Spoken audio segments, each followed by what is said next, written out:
là où le pardon fit la différence. Nous allons lire dans le Nouveau Testament, dans l'Épître aux Hébreux, chapitre 12, verset 3, un passage où il est écrit « Considérez en effet celui qui a supporté contre sa personne une telle opposition de la part des pécheurs, afin que vous ne vous lassiez point, l'âme découragée. » Si l'Évangile a progressé au cours des siècles, c'est grâce à la puissance du pardon. Si les chrétiens qui nous ont précédés n'avaient pas pardonné à leurs ennemis et à leurs bourreaux, l'Évangile ne serait jamais parvenu jusqu'à nous.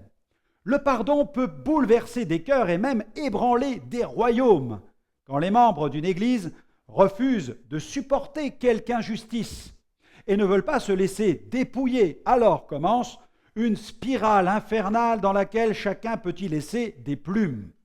En tant que chrétien, si vous vous vantez auprès des gens de ce monde que le pardon de Christ est votre bannière, ne soyez pas surpris s'ils s'attendent à vous voir l'exercer dans certaines situations.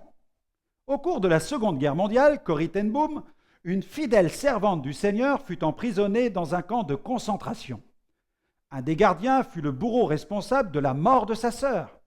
Après la guerre, Corrie ten Boom organisa des conférences dans lesquelles elle n'hésitait pas à aborder le sujet sensible du pardon.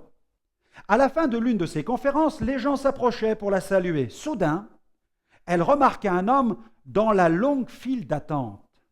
C'était le bourreau qui avait tué sa sœur. Elle n'aurait jamais pu oublier son visage.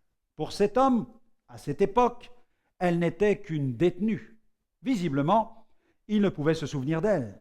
Lorsqu'il s'arrêta à sa hauteur, il lui tendit la main et dit « J'ai été touché par votre message.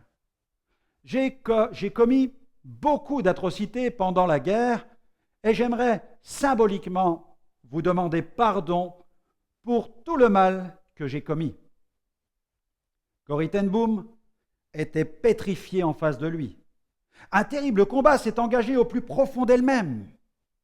Elle ne devait rien laisser paraître. Elle pria en ces termes, « Seigneur, je ne peux pardonner de moi-même, mais toi, tu peux m'y aider.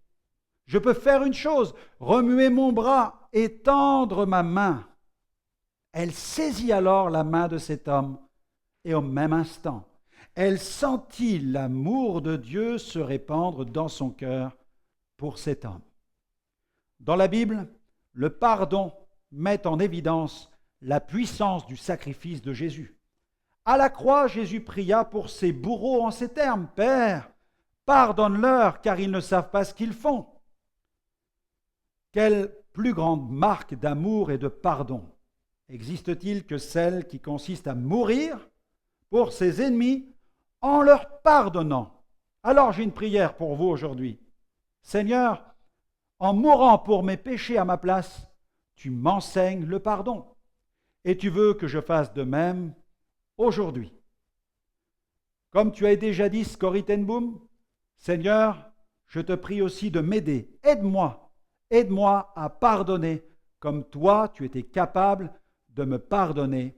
Amen.